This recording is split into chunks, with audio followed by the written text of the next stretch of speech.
Moi boas, María Luisa. Mira, me comentas por aquí que estás intentando subir un contido, pero agora non se visualiza, o igual que no vídeo explicativo, as opcións de subir e crear. Vale, mira, é sinxelo, explícoche. Eh, si eu entro agora mesmo na aula virtual, que a teño por aquí, e vou acceder desde o principio para que o vexas, vamos a ver. Damos a engadir unha actividade, buscamos a actividade de H5P, e entón tes aquí estas opcións de crear contido, obter contido compartido ou cargar. Si ti pinches aquí en cargar, aquí vaiche pedir o ficheiro H5P. Cambiou un pouco a, a digamos a estructura, é dicir, simplemente antes poñía o de subir e agora aparece así como cargar.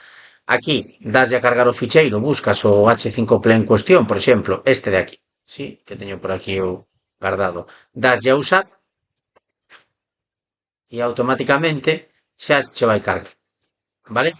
Non te lembre, non te olvides, perdón, non te esquezas de cubrir os metadatos. Hai que poñer o nome do autor e unha licencia. Se non tes a información, pon aquí, non teño a información e escolle unha licencia calquera.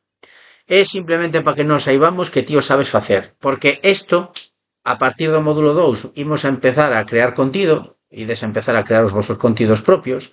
Entón, a partir do módulo 2, en todo o que creedes, sempre vades ter que cubrir o metadato e poñer aquí o voso nome e escoller unha licencia. Isto hai que facelo sempre, para que pois dar a información dos permisos que damos nos sobre os nosos contidos elaborados, vale?